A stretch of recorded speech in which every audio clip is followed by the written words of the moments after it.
ये करनी का भेद इसीलिए बताया कि जो इंसान अभ्यास करेगा उसको ये अनुभव होंगे। उसके जब ध्यान में बैठेगा, जब उसको शुद्ध नहीं रहेगी तो उसके पैर भी सुन्न हो जाएंगे, हाथ भी सुन्न हो जाएंगे। 3 बंद लगाते हो तुम्हारे हाथ उस जगह से हट जाएंगे, तुम्हें पता ही नहीं लगेगा कब हट गए। क्योंकि ध्यान की अवस्था में जाने के बाद में इस शरीर की शुद्ध नहीं रहती, अंगों की शुद्ध नहीं रहती कि कौन सा अंग किस तरह तुझे पीड़ा है या क्या है। वो तो पता जब चलता है तुम ध्यान से वापस जब उठना चाहते हो और सुरत जब देह में आती है वापस उन रूहानी दर्जों से उतर के, तो तब उसको ये भान होता है कि मेरे किसी शरीर में सुन्नपना आया है, तब उसको पता लगता है। इसीलिए सार वचन में लिखा है, जब सुरत आवे देह में तो देह रूप ले ठान, जब उलट चढ़े ऊपर को तो शब्द रूप पहचान। जब वो नीचे देह में आती है तो इसको बहुत भान हो जाता है इस चीज़ का कि शरीर है, तेरे अंग हैं, किसी में पीड़ा है या कोई सुन्न है या सही है।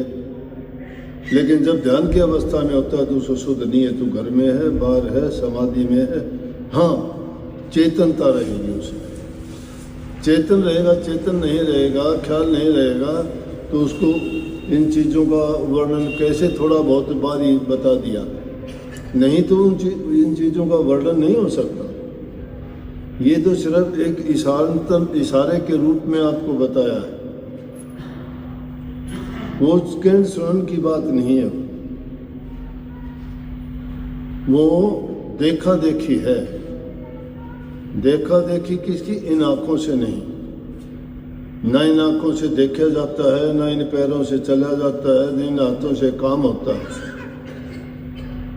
चले बिन पैर, सुने बिन काना, कर बिन काम करे विधि नाना, अनन रहित सकल रस भोगी, बिन रस नवक बड़े योगी।